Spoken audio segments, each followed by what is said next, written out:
Bienvenido Álvaro al programa Reto Siglo XXI y Gustavo Mata, buenos amigos y conocedores del problema de la seguridad nacional. O sea, la seguridad es clave para el desarrollo de este país. Eh, por muchos años siempre Costa Rica ha sido un país de paz, un país tranquilo, un país pura vida, donde no tenía la gente ningún.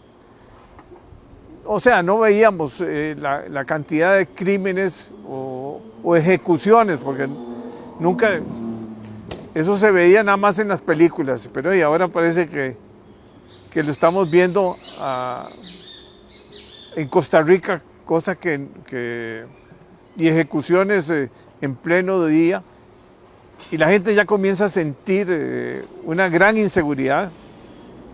Eh, no sé si la cantidad nunca, pues, ha crecido como un 17%, si no me equivoco, la cantidad de crímenes y eso pues tiene que llamarnos a reflexionar. Y por eso he invitado dos expertos, porque ambos son expertos en seguridad, para que conversen ellos sobre cuál es su visión, cómo corregimos esto. ¿Será más ingresos por parte del poder, del presupuesto nacional? ¿Será más tecnología? ¿Será seguir más de cerca a las bandas si se tienen identificados? ¿Cómo está el trasiego de drogas? Bueno, ¿y qué pasa con el bendito ese, el menudeo que llaman el menudeo? Bueno, comenzamos, Álvaro. Bueno, muchísimas gracias. En Es primer un lugar, honor. un gran saludo de estar acompañándote a vos y estar en compañía de mi muy buen amigo, colega y compañero de luchas, don Gustavo Mata. Y todos los que nos ven y nos escuchan, es un gran honor estar aquí. El tema es central al país en este momento, es central a la política, es central a la economía porque nos va a terminar y nos está afectando la economía. Para empezar, hoy tuvimos el disgusto de leer en un importante medio, el último de los grandes importantes medios que faltaba, eh, el New York Post. eh, ya lo habíamos tenido en New York Times, ya lo habíamos tenido en Washington Post, ya lo habíamos tenido en El País, ya lo habíamos tenido en Deutsche Welle y por supuesto en CNN en español múltiples veces. Todos los grandes medios han estado llamando la atención al cambio de paradigma de país, el que acabas de describir con gran propiedad, que era un país de paz, un país tranquilo, un país orgulloso de esas tradiciones. Solo basta remembrar tres pequeños detalles para entender de dónde venimos los que estamos en esta conversación. Primero, Costa Rica fue el segundo país en el mundo por 4 meses y medio que eliminó legalmente la pena de muerte. Solo Venezuela nos ganó por 4 meses y medio. Eso es un avance extraordinario en civilización como país. Eso fue en el siglo XIX, los años 80, mediante el liderazgo del general Guardia. Un general, por cierto, es el que elimina la pena de muerte. Y el grupo que lo rodeaba. Obviamente esas cosas no son de un individuo, pero resaltamos la figura, en ese sentido benemérita, del general Tomás Guardia, que eliminó la pena de muerte. Es un signo de civilización que vos lo describiste claramente. Siguiente signo de alta nivel de civilización del país, altísima, era la eliminación de las Fuerzas Armadas.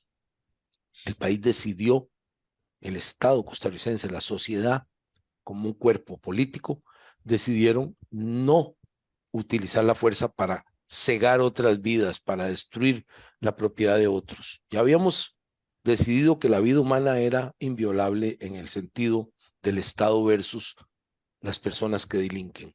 Y luego decidimos que tampoco queríamos violencia. Eso nos lanzó en una ola de civilización y de paz que fue la que con propiedad descrito y todos nosotros experimentamos en nuestra temprana niñez y adolescencia.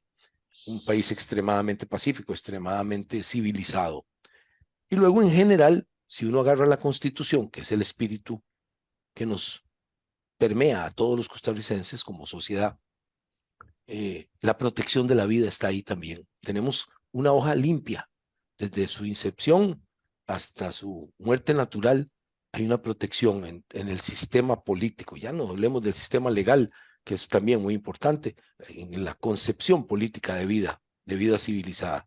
Y resulta que en violación directa de esa forma inteligentísima de dirigir una sociedad hacia su destino final, crecimiento, desarrollo, paz, salud, educación, eso son lo que se logra cuando uno toma la ruta que tomaron esos próceres, los constituyentes, los presidentes inteligentes que eliminaron el ejército, que crearon la caja.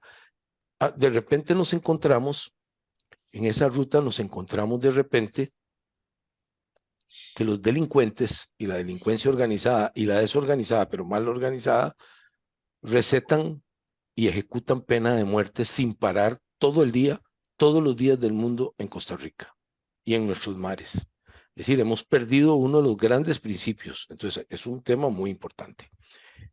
Viendo ese artículo de hoy, que ya es como el cierre de una mala situación desde el punto de vista de imagen, va deteriorando la imagen, vamos a tener una pérdida de otro esfuerzo en el que usted sabe más que yo. Usted sabe mucho más porque ha estado más involucrado en políticas de eficiencia, en políticas de producción. Usted es un experto en la materia. Esa es su forma en que ha hecho su actividad política y privada. Hemos hecho un esfuerzo enorme en inscribir el país en el ámbito internacional, en el comercio internacional, en el mundo, una distribución gigantesca comparada al país al que nacimos nosotros, al de ahora, muchísimo más de 4.000 artículos de primer mundo que mandamos al mundo entero, altísimas producciones y eficientes en algunos productos agrícolas como la piña, para poner ejemplos, entre muchísimos.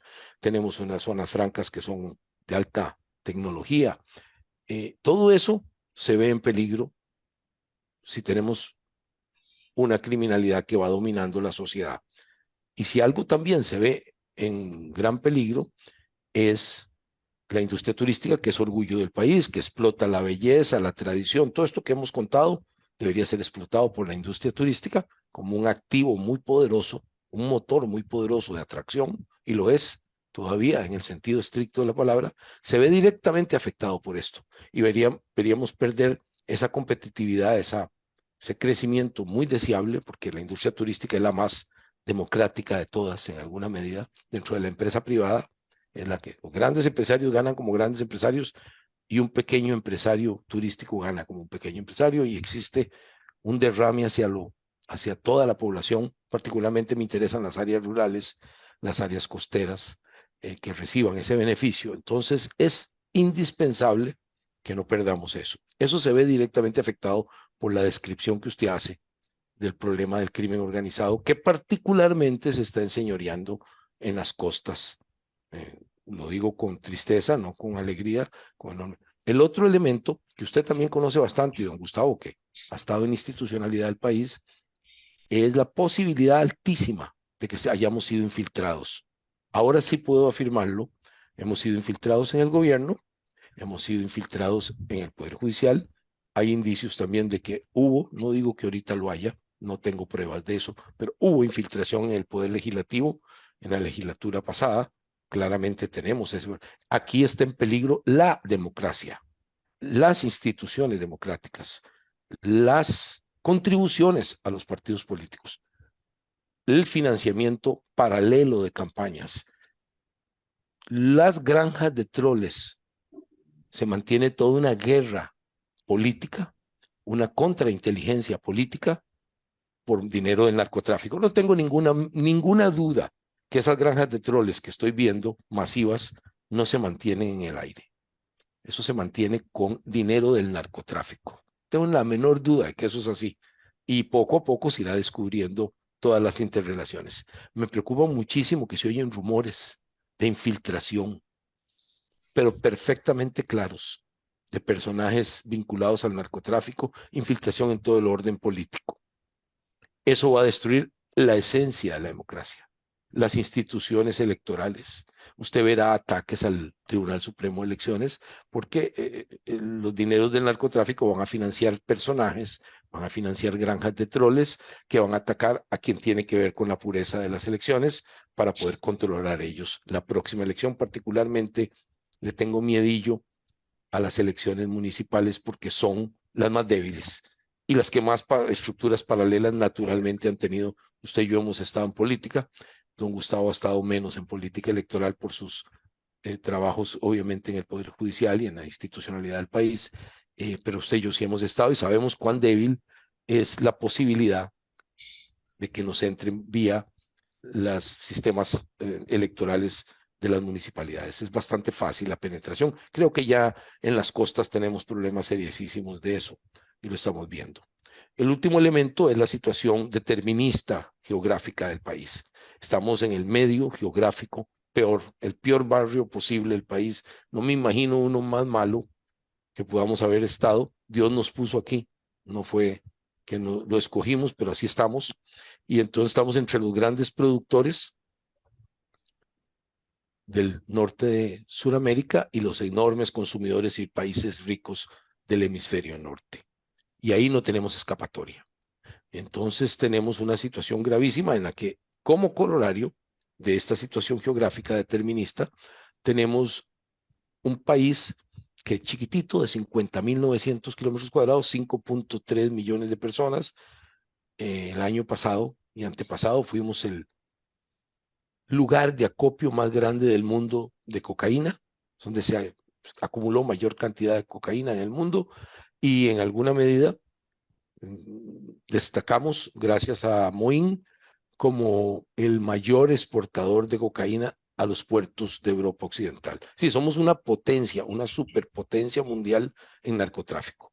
Si eso fuera poco, esa situación que en sí misma no causa la gran violencia, como tal, no causa las violencias que vemos, genera un efecto por el pago con droga, por la situación de logística al interior del país, a las estructuras medianas y pequeñas del país, y han crecido a un punto y han dominado geográficamente lugares como la zona atlántica, como el Gran Chacarita, como el Pacífico Central, y en estas estructuras han empezado a crear toda esta violencia gigantesca que estamos viendo.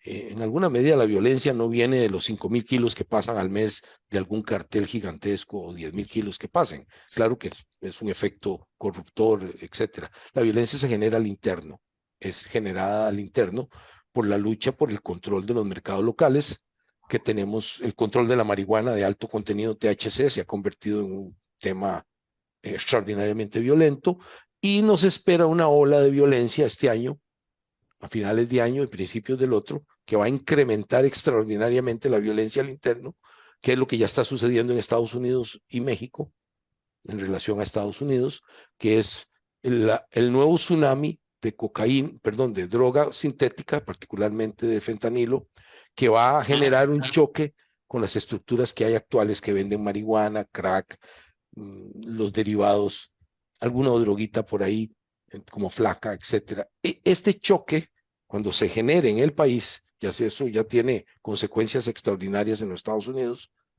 necesitaríamos un programa entero para analizar eso y la consecuencia que va a tener en Costa Rica, pero es una ola que se viene y va a chocar aquí en un momento en que estamos extremadamente debilitados. A eso hay que sumarle el debilitamiento en sí mismo de las eh, digamos, de los sistemas de contención policial y de represión que viene dado por una reducción del personal natural y no hemos podido suplir el suficiente elemento humano a las fuerzas de policía que deben tener la contención y la prevención, sobre todo en el Ministerio de Seguridad Pública. Y encima de eso, el presidente de la República y el ministro de Hacienda redujo sustancialmente los presupuestos, en particular los impuestos. Don Gustavo es un actor muy importante en el impuesto de las sociedades anónimas, un defensor de eso, casi que lo tendríamos que declarar el defensor nacional del impuesto de las sociedades anónimas, eh, pero no se lo dan al Ministerio de Seguridad Pública, pese a que así fue diseñado y así fue negociado políticamente. Y tampoco se le dio dinero suficiente al OIJ, que es el que en realidad le toca la destrucción de las estructuras criminales. se llama represión técnica, a mí me gusta usar la palabra un poquito más cruda, la destrucción. Entonces el panorama es muy, muy, muy desalentador desde el punto de vista de la técnica policial, la operacionalidad policial, el presupuesto policial. Pero si a eso no fuera nada, tenemos un panorama político. Acuérdense lo que decía Clausewitz sobre la guerra. La guerra no es más que la política por otros medios. Estamos en una guerra contra estructuras peligrosísimas, las más peligrosas, las más poderosas del mundo, que tienen sus allegados, sus aliados al interno en Costa Rica. Si seguimos a Clausewitz, que era un genio en esto, en definir las situaciones estratégicas, hay que seguirlo para entender lo que nos está pasando, si no se vuelve uno muy simple en el análisis. Si eso es así, entonces la política debe prevalecer sobre la técnica. Y en este caso, si la política nacional respecto de drogas, el combate a las drogas, la prevención, la adicción, etcétera, todos estos factores que son esenciales, la educación de los muchachitos y muchachitas para que no entren en ese mundo, todo esto es política, es cómo se maneja la política. Si tenemos eso presente y seguimos a Clausewitz, cómo se gana una guerra contra esto, estamos en el peor de los escenarios, porque el presidente de la República, en su condición de comandante en jefe, no ha hecho más que pelearse con todo el mundo. ¿Cómo se va a ganar una guerra si estamos peleados entre todos? Nos van a ganar los delincuentes, pero clarísimamente, porque está peleado con el Ministerio Público, está peleado con el OIJ, está peleado con los jueces, está peleado con la Asamblea Legislativa, está peleado con los expertos nacionales cuando hablan para ayudar. Es casi imposible ganar una guerra solito, la va a perder, la vamos a perder todos nosotros. Ese tema de la política es el más importante de todos. Al final es el esencial, el que domina a todos los demás si seguimos el dictum de Clausewitz. Entonces vemos un panorama desolador. Don Gustavo maneja muy bien los números y tiene acceso a los números constantemente, casi que hora a hora, porque tenemos comunicación en eso, y me alimenta muy bien a mí también de mucho número muy exacto. La situación de los números también es dramática, como usted la apuntó. En realidad es más dramática de lo que parece, porque uno tendría que ver esos números, la lista gris o negra, como que yo la llamo gris, que es la que nunca se sabe, la gente que no pone, la secuestran y no pone la denuncia por miedo, la extorsionan y no ponen la denuncia, la obligaron a hacer un pase de drogas y no pone la denuncia, por supuesto que no. Sí, el nivel de delincuencia es muchísimo más alto del que parece, y es claramente evidente eso. Entonces, la preocupación es en todos los órdenes. No hay un solo elemento de lo que hemos analizado, y yo rogaría que alguien me lo hiciera ver, en el que no estemos debilitados. El último elemento es el sistema carcelario, que claramente no es de ahora, no le voy a echar la culpa a esta administración, viene muy debilitado hace ya muchas décadas. Se ha debilitado muchísimo y podríamos tener una explosión de seguridad nacional, y eso es un tema no de criminalidad común, sino ya pasa al tema de la seguridad nacional. Podríamos tener en nuestras cárceles en cualquier momento motines, secuestros, cosas similares. Entonces, usted ve que el panorama, eso no digo que sea culpa de ahora, estoy diciendo viene muy, pero no puedo obviar de mencionar el problema de las cárceles, que va a ser explosivo en cualquier momento. En el lado positivo, sigue siendo el lado político técnicamente, técnico-político, veo algo que cambió, un paradigma, y es que he notado, pese a que son dos personas mayores parecidos a nosotros y algún poquito antes, el señor presidente de la Corte, señor Aguirre, el señor presidente de la Asamblea Legislativa, señor Rodrigo Arias, don Orlando Aguirre, don Lindo Aguirre, que son personas que vivieron esa Costa Rica bucólica, y de repente han producido un efecto extremadamente positivo ver a estos dos señores en etapa madura de su vida comprarse el pleito. Cambiaron completamente, señores más conservadores, más tranquilos, de temperamento muy pausado, y verlos como los he visto en el último mes, participar en todas las actividades con las personas apropiadas, rodear el tema con todos los técnicos, los expertos legales, y además aportar ellos dos.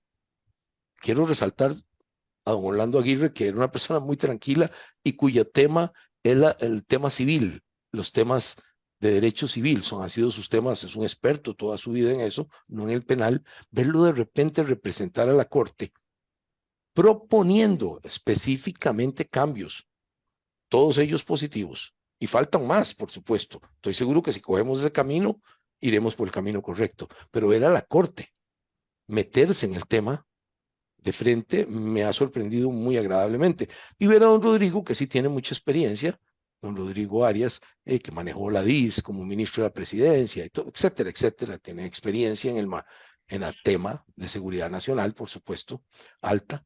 Verlo también metido y apoyando, comprándose el pleito, utilizando la oficina de presidente de la Asamblea Legislativa para proponer, para apoyar. Ver a doña Gloria, otra señora grande, como yo, adulto mayor, ella también, verlos metidos en esto, comprándose el pleito, doña Gloria Navas, me parece interesantísimo. Abogados metidos en esto, abogados de la vieja escuela metidos en esto. Eso es positivo.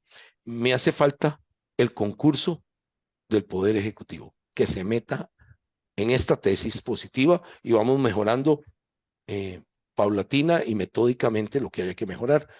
Me hace falta porque no lo veo peleándose con todo el mundo, con los agricultores, es decir, no hay manera de, tenemos que unificar el país como se unificaron los aliados contra la bestia nazi en la Segunda Guerra Mundial, hasta con Stalin se unieron, hay que unirse para ganarle la guerra al más malo de la película. Aquí el más malo de la película es el narcotráfico. No existe la menor duda quién es el malo de la película. Aquí no hay equivocación, como no había en la Segunda Guerra Mundial.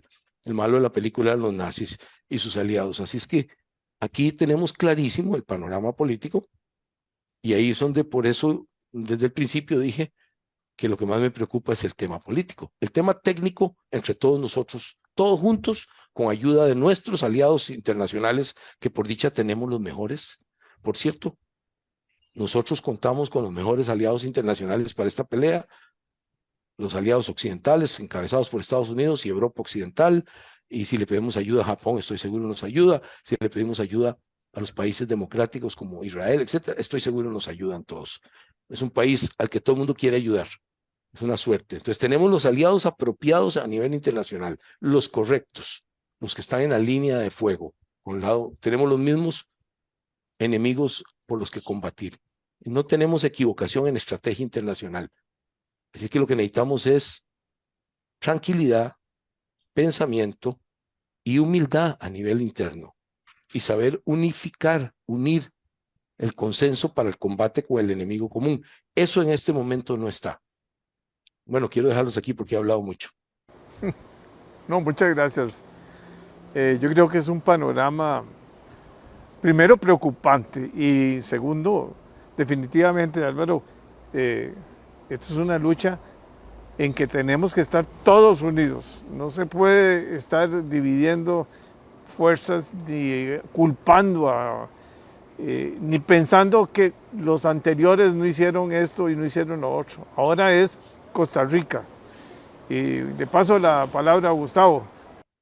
Gracias, muy buenos días, don Álvaro. Ore. Efectivamente, retomo las palabras de don Álvaro, indicando que estamos muy preocupados por lo que está pasando en el país. Estamos viendo una situación caótica con respecto a la seguridad de nuestro país. En lugar de ir minimizando la incidencia criminal, día a día aumenta. Ya hoy tenemos 219 homicidios. Hay que contar los que entraron en la madrugada a la morgue. Esto es preocupante. Y un detalle que la gente también no ha percibido. Tenemos una gran cantidad de personas desaparecidas. Cito nada más 2 mujeres en Limón que no aparecieron. Y lógicamente, por la experiencia que uno tiene en el campo, ya uno sabe de que desgraciadamente pues deben de estar fallecidas. Y al igual en diferentes partes del país tenemos gente desaparecida. Entonces no son solo los 219 homicidios que estoy mencionando, sino que el asunto es más delicado. A esto se suma la alza en delitos que hace unos 2 o 3 años atrás no eran tan importantes, tan significativos, como ahora ya se están viendo, principalmente lo que es el robo de vehículo, el bajonazo. Se está dando también el asalto a viviendas, que esto es algo terrible. Jorge, usted no se imagina el trauma que sufre la gente al ingresar estos antisociales a la casa, donde violan a las hijas, a la señora, y aparte de eso te roban los enseres de la casa. Y estos son grupos pequeños, si bien es cierto, no podemos meterlos o encasillarlos en el crimen organizado, esto es delincuencia común, que ya está también pues afectando la seguridad del país. ¿Y para qué hablar de otros delitos que van en la misma alza? El tema preocupante, que es lo que nosotros mencionamos. El tema de la seguridad debemos de visualizarla a corto, mediano y largo plazo. A corto plazo requerimos pues fortalecer a los cuerpos policiales. En este caso, principalmente a la que ejerce esa protección de la ciudadanía en las calles, esa prevención que se tiene que dar, porque afecta sinceramente directamente al ciudadano honesto. Si no tenemos una policía preventiva, si no tenemos una policía eficiente, eficaz, pues desgraciadamente van a seguir dándose este tipo de incidencia criminal a la alza. Y esto pues lo que va a provocar es esa sensación que ya la gente la está visualizando, ya se siente inseguro, ya ni en la casa manifiestan los costarricenses que se sienten seguros. Retomo el homicidio del niño Samuel, que estando durmiendo en su casa, le entra un disparo de AK y le perfora el pecho. O sea, esto es muy delicado. Y desgraciadamente no vemos. Don Álvaro dijo ausencia del Ejecutivo. No, yo digo que no hay interés del Ejecutivo en fortalecer a los cuerpos policiales, principalmente el que es de él, el que tiene, él es el comandante, es el jefe, que es el Ministerio de Seguridad Pública. Y no lo veo con la intención de fortalecer. Pero el problema es que cada día que pase, se sigue desgastando. Cada mes, Fuerza Pública pierde un promedio de 40 oficiales por diferentes razones, despidos, pensiones, incapacidades. Bueno, lo cierto es que se pierden 40. Para reclutar, tomo un ejemplo que lo manejé muy bien. Para reclutar en aquel momento, cuando nos dieron a nosotros puestos de sociedades, logramos reclutar 2.000 policías. Pero fue un ejercicio que tuvimos que tomar policías de la calle y meterlos en los escritorios para hacer, digamos, ese gran cúmulo de gente que reclutaba. Contratábamos gimnasios, escuelas para contratar a esta gente. Duramos un año y 2 meses por ahí que me acuerdo, para lograr contratarlos. Pero tuvimos que entrevistar a 35,000 personas que fueron los que concursaron para estas plazas. Oiga, 35,000 personas para poder reclutar 2,000. Entonces ahora hagamos el ejercicio. Si el Ministerio de Seguridad Pública requiere 1,000 o 2,000, imagínese usted cuánto se van a llevar todo este gobierno y no lo van a contratar. Y no solo eso, que después del reclutamiento viene lo que es la preparación de estos oficiales. Habría que llevarlos a la academia, que por cierto es una gran academia, pero la tenemos totalmente vacía. ¿Cómo es posible que una academia que sea para mantener de forma unificada a más de 1,000 personas estudiando, entrenándose en todo lo que es la actividad policial, ahorita lo que tiene es un cursito de 120 personas? 120 personas, don Jorge, para inyectar el país. Ni medio policía significa eso por provincia, distrito, llámeselo. O sea, eso no va a causar ningún impacto. Entonces aquí apostamos, bueno, a la contención, porque es mentira que vamos a poder bajar esta incidencia criminal, pero sí la podemos contener mientras ahora le explico qué se tiene que hacer. Ok, esa contención requiere ya de forma inmediata de inteligencia. Requerimos de centros de operación donde estén cámaras, donde tengamos todo ese dispositivo a nivel nacional. Si bien es cierto, no vamos a contar con un centro en cada provincia, pero sí podemos impactar donde más nos está doliendo. El gran centro de operaciones aquí en San José, y centros más pequeños regionales, Punta Arenas, Limón, San Carlos, y ahí en adelante pues vamos creciendo. Pero para esto se requiere plata, se requiere presupuesto. Y por el contrario, el ministro de Hacienda, por orden del presidente, le recorta el presupuesto en más de 1.000 millones al Ministerio de Seguridad Pública. Entonces, ¿cuál es el interés? ¿Cuál es la visión que tiene el presidente para protegernos a todos nosotros? Porque ahora todos estamos metidos en el saco. Sus hijos, mis nietos, en forma general. Otro tema que me tiene sumamente preocupado es que cómo se va a hacer una contención si no se tiene una movilidad. O sea, vos no puedes estratégicamente realizar una operación si tenés más del 50% de la flotilla vehicular parada, porque no tienen ni cómo comprar repuestos, no tienen cómo comprar las baterías para las motos. Esto, sinceramente, estamos en decadencia y no visualizo que esa contención vaya a surtir un efecto. ¿Y para qué no hablar del avituallamiento propiamente de nuestro cuerpo policial? Da lástima, no, Jorge, da lástima que estos muchachos andan con las botas desgastadas, los uniformes desteñidos, los chalecos antibalas. Me dicen de que ya hay algunos que están vencidos. Y el sindicato me dijo que ellos le habían orden a los policías que no salieran a la calle si estos chalecos estaban vencidos. Vea usted el riesgo que están corriendo nuestros oficiales, valientes, hombres y mujeres, y que el Ejecutivo no le pone la atención para que ellos mínimamente hagan el trabajo que ellos quieren realizar. Bueno, esta problemática de contención, vea usted que no va a surtir ningún efecto. Yo no la veo, sinceramente, no la veo a un mediano plazo, un cortísimo plazo, no veo que vaya a surtir efecto. Aquí la estrategia es esa. Si ellos se dejaran asesorar, nosotros con mucho gusto le diríamos cuál es la ruta a seguir. Esa ruta de contención, esa ruta presupuestaria. Y por aparte, estar ya creando la política de Estado de seguridad. Esa política de Estado de seguridad va a requerir más o menos la experiencia que manejamos de unos 15 años para que llegue ya a elaborarse como tiene que ser. En los 3 primeros años se formula, se empieza a trabajar en equipo, se empieza a ir moldeando esta gran estrategia de seguridad, y ahí en adelante pues va caminando y se va revisando el proceso mientras la policía hace la contención.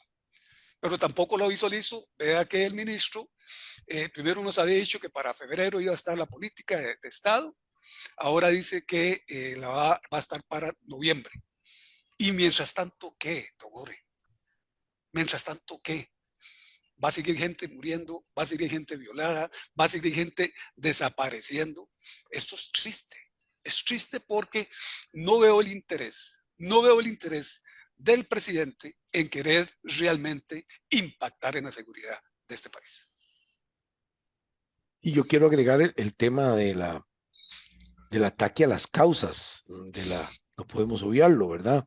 Ya que tenemos un fenómeno del tamaño que tenemos, el país está presentando 2 escalas que nunca habíamos soñado nosotros, nadie soñó con tenerlas, pero que no hemos ni imaginado que es el único país que hizo un crecimiento en América Latina. Ojo, el barrio más malo del mundo en secuestros, el barrio más malo del mundo en narcotráfico, el barrio más malo del mundo en sicariato, fuera de guerra, la parte más violenta del mundo fuera de guerra, América Latina, y nosotros fuimos el único país que tuvo crecimiento en homicidios.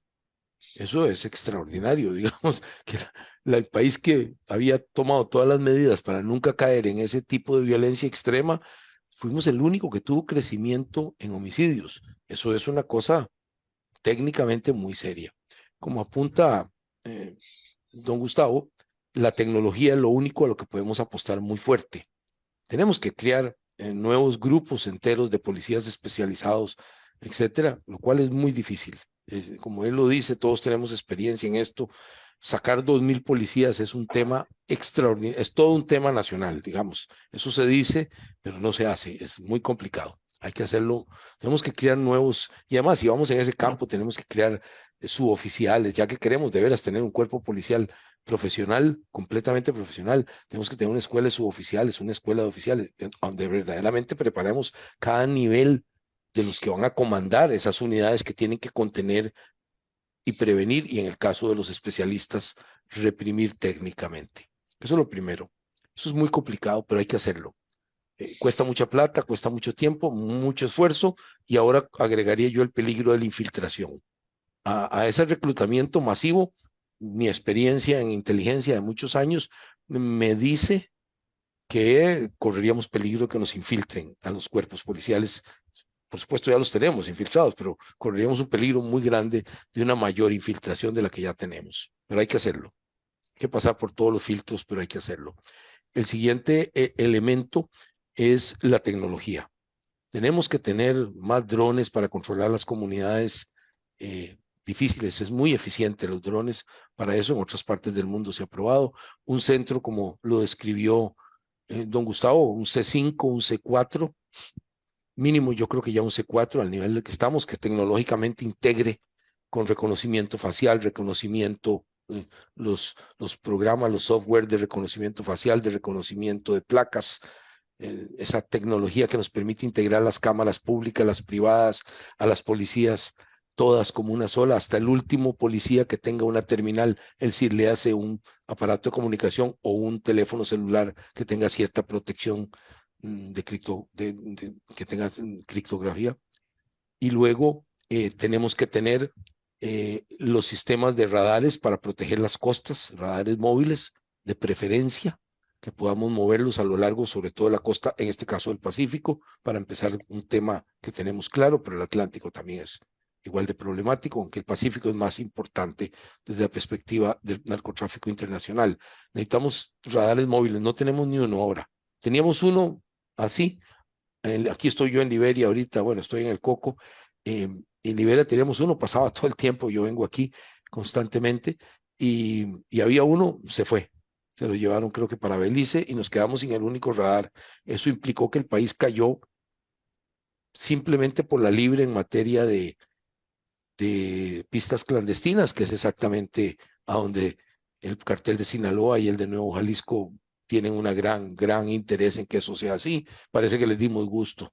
Parece que están en su charco, están a plenitud trabajando con las pistas clandestinas. Así es que el país corre, y esta parte noroccidental del país corre un gran peligro de convertirse en una tierra de producción para los grandes carteles, si no es que ya lo somos en realidad.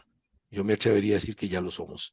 El elemento preventivo que tiene que ver con todo esto que estamos hablando pasa por inteligencia. Es una integración fuertísima y profesional, una reconversión de la DIS, ICD, hacia este punto, una reconversión, por supuesto, muy concreta y muy tecnológica hacia el punto de prevención e infiltración de nosotros hacia las estructuras criminales, es esencial. Yo me gustaría ver eso, me gustaría que me explicaran si eso está sucediendo, por lo menos yo no lo sé. En este momento yo no lo sé, me gustaría verlo. Y el último elemento es el elemento social, que va en primer lugar la educación. Tenemos un hueco educativo, un hoyo negro educativo. La pandemia tuvo mucho que ver con esto, pero ya veníamos con un problema en el sistema educativo. Entonces estamos perdiendo a los muchachos y muchachas en su etapa más temprana. No los estamos educando para esto que se van a enfrentar, más bien los estamos educando, pareciera, para que caigan en las garras de las estructuras criminales nacionales e internacionales. Y eso es lo que está sucediendo. Exactamente eso es lo que está sucediendo. Hay un infinito número de reclutas, así como no hay para la policía, hay un infinito número de reclutas para las estructuras criminales. Parece ilimitado, pese al peligro, pese a que no ganan tan bien, y parece infinito el número de reclutas que fluyen hacia las estructuras criminales. Y se debe a que no les hemos dado educación. La educación es la base, uno, de esto. Los países que tienen un alto nivel de educación no tienen este problema. Finlandia, Corea del Sur, Taiwán, Suiza no tienen este problema porque sus muchachos se educan técnicamente, se educan profesionalmente, se educan en el campo de producción. Ahí no hay ese problema, entonces no hay reclutamiento de la sociedad. Es muy difícil, más bien. Son las personas en los filos de la sociedad los que terminan reclutados, inmigrantes, los ciudadanos correctos, que se han educado en un sistema que los ha apoyado, sistema que desde niños los apoya, no se van al crimen organizado. Claro que no. Ahí están los ejemplos perfectamente claros. Segundo, el sistema de salud. No podemos soltar la salud porque eso ha sido esencial. La Caja Costarricense y todos los sistemas preventivos y hospitalarios, los dos, que han operado en el país y que nos tienen a niveles de primer mundo, con una expectativa de vida superior a la de Estados Unidos, tenemos una expectativa de vida superior a los costarricenses, ni se digan los de aquí de Nicoya, ni se digan los de aquí, que son una de las zonas azules del mundo, son orgullo del país que eso suceda en el campo de Costa Rica. Eso es realmente los temas de orgullo del país, tengamos ancianos así, activos y todo, eso es realmente lo que le da valor a una sociedad. No producir 1 millón de libras de oro, pues, eso no le da valor a una sociedad. Es esto exactamente, los altos índices de salud y educación son realmente los que son valiosos y los que nos evitan caer en eso. Ese tema de salud, por ejemplo, en las zonas costeras, que es donde estamos en el peor de las situaciones en seguridad, el gobierno y la figura del presidente y la presidenta de la Caja anuncian que van a cerrar todos los hospitales, todos los centros médicos medianos y todos los EBAIS. Lo suspendieron todo. Eso es mandar una señal en protección social directa a la sociedad más débil de las costas. Me preocupa todo el país, pero estoy visualizando a Limón, por ejemplo, visualizando a Guápiles, donde a los dos les dijeron no hay más centros, su salud no me importa. No me importa lo que le pase a su abuelita con diabetes. Eso lanza inmediatamente a la sociedad a los brazos del crimen organizado. Eso ya sucedió en Sudamérica. Cuando el gobierno, cuando el Estado se aparta, se aleja, se torna ausente, las fuerzas criminales y las fuerzas insurgentes, en el caso de algunos países, sustituyen al Estado. Se convierten en jueces, divorcian, casan, son bancos, son todo, y son también de salud. Y cuando usted abandona las regiones más pobres y más digamos, frágiles, los que lo sustituyen son los criminales o los insurgentes. Eso ya, ese fenómeno lo conocemos a la perfección en América Latina, pero a la perfección en Colombia, en México, en Perú, en Bolivia, a la perfección se conoce ese fenómeno. No hay nada que estudiar porque es perfectamente conocido lo que va a suceder. Entonces, un error de ese calibre, cuando la Caja, por ejemplo, ha sido el sustento de la seguridad social del país, sobre esa base en la que hemos construido una democracia sólida, elecciones libres, una seguridad de salud, de vejez para todo el mundo, eso es lo que sustenta una sociedad. Entonces, si usted la quita, no queda nada, quedan las estructuras criminales. Este tipo de cosas son las que nos permiten, como dice don Gustavo, visualizar a 15 años, a 20, cómo va a ser el país de los nietos, no el de nosotros, ya nosotros no vamos a estar aquí, pero el de ellos sí. Y a mí sí me interesa dejarle a mis nietas un país como el que yo nací. Me gustaría mucho dejárselo. Creo que les voy a dejar uno horrible, espantoso, invivible. Un país en el que la dictadura de los criminales es la que manda, no la de los votos de los ciudadanos libres. Un país en el que el criminalito de Escazú, el criminalito de Alajuelita, de San Felipe de Alajuelita, le va a decir a quién puede abrir y a qué horas puede abrir un saloncito de belleza y cuál taxi pirata puede operar entre las 6 de la tarde y las 12 de la noche y cuál no. La dictadura del criminal y el colorario de eso, tiene un colorario cuando entra una dictadura criminal de ese estilo. Tenemos el terrorismo criminal, donde todo se arregla con terrorismo. Ya eso se ha vivido en América Latina. Aquí ya lo estamos viviendo con cortados de cabeza y todas esas cosas, incinerados y todo eso. Y luego el último estado, lo estamos viviendo en Haití, es donde caemos en un estado fallido. Y de último, el último eslabón, el narcoestado, donde el país entero funciona para el narcotráfico. Tal vez Haití nos está dando ese ejemplo luminoso de cuál es nuestro futuro si seguimos en lo que estamos hoy. Ese es el futuro exactamente que van a tener mis nietas. Bueno, yo creo que ha sido una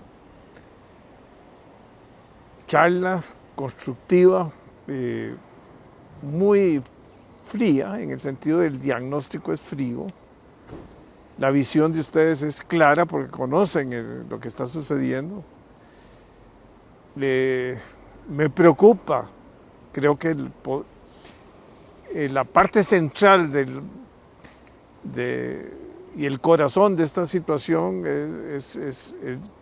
hay que estar todos unidos y buscar un esfuerzo común donde participen todas las fuerzas de la sociedad. Ojalá que el gobierno, digamos, sea más permisivo en los consejos de la gente que tiene experiencia, ver cómo buscamos apoyo tecnológico, cómo buscamos apoyo de la tecnología moderna. Esos drones ahora que estamos viendo una guerra donde solo drones mandan, o sea, donde los drones fotografían todo y pueden tener un cuadro completo. No son tan caros, ya no son los drones que uno pensaba. Claro, los que están usando en la guerra de Ucrania y Rusia son otra cosa, pero para vigilar no hay como estar en el aire, estás viendo todo en otra dimensión y sobre todo concentrar esfuerzos en este momento para que estas organizaciones puedan sentirse vigiladas por lo menos y amortizar cualquier o contener cualquier problema que se vaya agravando. Ahora todos unidos, porque la sociedad es la que está sufriendo, el sector productivo está sufriendo, el sector turismo va a ser uno de los primeros afectados si no tomamos medidas. Y tenemos las mejores riquezas y tenemos los mejores hoteles y tenemos todo para seguir creciendo, pero si no actuamos rápido, como dice Álvaro y como dice Gustavo, vamos a perder la paz. Y la paz era lo más importante de este país. Era un país lleno de paz. No podemos dejar que no seamos esa pura vida que teníamos antes. Igual que ustedes, pues nosotros nacimos en otra época y hay que dejarle a los nietos lo mejor del mundo. Muchas gracias y ahí tendremos ocasión de volver a hablar. Un Con mucho abrazo. gusto. Un Con mucho abrazo. gusto. Gracias. A la Hasta orden. luego. Hasta luego. Buen día.